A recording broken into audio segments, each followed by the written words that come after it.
good day for gratitude. Wow, I wasn't expecting that this morning. I didn't know there was such a thing as a Pastor Appreciation Day. So thank you to Hallmark, and thank you for all of you. It's a joy to be here every single day. It's a joy to be here. So I'm a little thrown off, but I'll start by talking about Elvis. That'll get me back on track. Have any of you seen the new Elvis movie? Did you like it? I did. I didn't think I was going to like it. I'd seen the young man interviewed, and he seemed so young, and I thought, how can anybody in that generation know Elvis and know what it was like in that generation? But I watched the movie anyway, and I really enjoyed it. I thought he did a great job. I mean, if you live in Tennessee, you have to love Elvis, right? And you have to love Memphis, right? Because you live in Tennessee. And one of my favorite songs is Walkin' in Memphis. You know that song, Walkin' in Memphis? And this is a trivia thing. It's a contest. Who do you think does a better job? Mark Kahn, who wrote it, or Cher, who also sang it? Anybody have a preference? Mark, yeah, I like his Cher version. lives through Mark. What's that? Cher is Mark. Oh, Cher is Mark. Well, she certainly gave a really close second. I would almost say it was a tie. But I'd happen to like Mark's version best, too. But anyway, biblically, if we want to, what are you talking about Memphis and Elvis for this morning? Well, biblically, Memphis wasn't in Tennessee. Biblically, there was a Memphis in Egypt before there was a Memphis in Tennessee. And it was actually the first capital of ancient Egypt. And it was centrally located, so there were people coming in from all different directions. You can imagine the influences and the diversity of life that was in the original Memphis. And so I thought, what a fun thing today to do a metaphysical interpretation of Memphis. If you look in your handy-dandy metaphysical Bible, it says Memphis stands for, what is it in me? That's what metaphysical means. What is this state of mind, this place in me? And Memphis' state of mind is living deep, deep in physical consciousness. I mean, you are in it. This physical consciousness is where you live. Michael knows he was born in Memphis, and so he certainly knows that Memphis is a place where people live deep in physical consciousness. So today, we're kind of going to search for the meaning of life. Now, I may have bitten off more than I can chew. Who am I to discover the meaning of life? But remember Mel Brooks and his interview on the street? You have to be as old as I am to remember Mel Brooks would have the interview on the street. So we're going to ask and find out all the different answers for the meaning of life. Now, many years ago, I had an assistant. His name was George, not TK. And I asked George the meaning of life, and he just shook his head and said, God must have been really bored. And I think he was probably right. It's crazy on this earth plane, deep in physical consciousness. It's insane. What are we doing here? Beam me up, Scotty, right? Anybody ever said that? Some days I wake up and I beam me up, Scotty. Now, Shakespeare, on the other hand, was much more profound. I'm not sure he was more right, but he was certainly more profound. He said the world is a stage, and we're all players upon the stage. Well, no wonder we get sucked into dramas. We were born for drama, right? No wonder we get into each other's dramas. Michael always said the only meaning of life is the meaning we give it. And maybe that's why, is my ringing here? I feel like I've got some kind of a ringing here. Maybe that's why Peggy Lee always sang, is that all there is? Let's keep dancing, bring on the booze, and have a ball. She might have had something there. I always go back to my kitchen magnet, and I'm sure you're sick of hearing this by now, because I don't know how many times I've talked about my kitchen magnet that tells the meaning of life. It says, this life is a test. It is only a test. Had it been a natural life, you would have been given further instructions on where to go and what to do. I relate to that, don't you? I keep looking for the manual, and I haven't found it yet. A 100-year-old centurion, when he was asked the question, said, well, the meaning of, that's better. The meaning of life is to help your fellow man. Well, that's a noble meaning for life, isn't it? How's that working for you? Are we helping each other? How's that working? Well, my personal favorite, Shirley MacLaine. I know people either love her or hate her. There's no in between. But I've always respected her because back in the 80s and 90s, she was the first celebrity to come out and talk about New Age, New Thought. And I was living somewhere where nobody talked about it. So she's been a hero of mine. She had quite a long one, so I shortened it.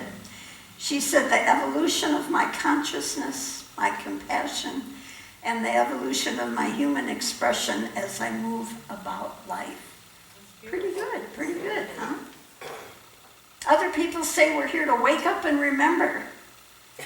And I think, well, if we knew it on the other side, why did we come here to fall asleep and forget in order to wake up and remember? Then, there's some truth in that, I'm sure. We do want to wake up and remember, but why did we come here to forget, just to remember again? That one always makes me go in circles. Jesus said, know the truth, and the truth will set you free. And then he quoted the Old Testament and said, don't you know you are God's? Wow. Not I'm a God, come worship me, but we are creative beings, and our thoughts and words and intentions go out with creative power. We are learning to create. If I do this, what will happen? But if we already knew that on the other side, why did we come here to forget in order to learn it again? Back to the circle, right? Now in Unity, we teach life as consciousness. It's about raising, lifting, expanding consciousness, and every experience we have, deep in physical consciousness, helps us to expand our consciousness. Every experience, the good, the bad, and the ugly. So I personally believe that we're here just to fully experience it all, deep in physical form. The good, the bad, and the ugly, all is helping us on some level. All is teaching us, all is helping us to evolve. Frederick sent me an email last week, and he said that a speaker at UMass told them that understanding meaning of everything is the booby prize. We don't have to understand it. We just have to live it fully and experience it. Now, Scripture tells us, above all else, get understanding. Well, go figure. That's the paradox of life. Opposites are both true. However, the greatest wise one that has taught me the meaning of life is our new member of our family, our cat, Jasmine. Jasmine spends her day in the sun, and then she eats. And she goes back out in the sun and lays in the sun, and then she eats. I think she's got this down pat. Deep in physical consciousness. In Egypt they revered cats, and that's why they know the meaning of life. Well, again, Michael always said the only meaning of life is the meaning you give it. And Jesus made up his own. He said, I have come that my joy may be in you and that your joy may be complete. And I've come that you might have life abundant. Wow, did he give his life meaning or what? So all we have to do is fully embrace of this abundant life deep in Memphis, deep in that physical consciousness. Now again, Memphis was in Egypt first. And there are many biblical stories in Egypt, and each story gives it a different metaphysical interpretation. And they sound like opposites at first. For instance, Moses and the Israelites fled from Egypt because they called it a state of bondage. So metaphysically in that story, it represents fleeing a state of bondage. And yet when Jesus was born, his parents, Joseph and Mary, took him to Egypt, which was a place of safety, enlightenment, and truth. Again, another paradox, two opposites, and they're both true. That which protects us at one time can hold us in bondage at other times. So think about that for a moment. I often go to food for comfort, but it also is killing me if I'm eating too much. I went to ministerial school solely on Diet Coke. And I got out of ministerial school, and somebody looked at me one day and said, your eyes, you are drinking too much Diet Coke. And I had to stop it. It was holding me in bondage. Relationships can nurture you, protect you, but sometimes they can try to control you, enslave you if you're in the wrong one. So my point is that which we look to save us can also enslave us. A paradox of opposites, both true. In physical existence, yes, we are in bondage in some way to this physical existence. Beam me up, Scotty, help, I've fallen and I can't get up. But yet at the same time, it's a place that can free us, wake us up, enlighten us. God spoke through the prophet who said, I called my son out of Egypt. Metaphysically, God is calling us out of this physical bondage to a higher state of mind above it all. We don't have to get in those dramas. We can rise up above it all, grow and evolve from our little s self to our big S higher self. So a very simple and yet profound prayer that is so easy. It only has 4 words. I'll say it first and then please join me. God is, I am. Together? God is, I am. It is already accomplished. God is, I am. So let's recap this Memphis thing. Memphis is about the meaning of life, deep and physical consciousness. The Metaphysical Bible Dictionary says that the heart of this Egypt, or seemingly darkened and obscure face of our physical body consciousness, we find an abiding place of good. It's good here.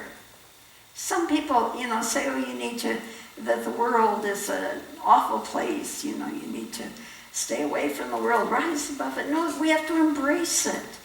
Every experience is an opportunity to transform us, to bless us. We just got to know how to work it. We got to know how to use it and work it. In reality, this place of substance and life is good. Man cannot go along without it. It leads to great blessings when understood and rightly appropriated and used. Wow. People who have had near-death experiences all come back and say, you people on the earth plane, it is a privilege. You're so brave to be there. You're so brave, and it's such a privilege to be here, deep in this lowest vibrational form of consciousness. And we're here experiencing it all. So walking in Memphis is living fully in this physical circumstance. Yes, we're here to create.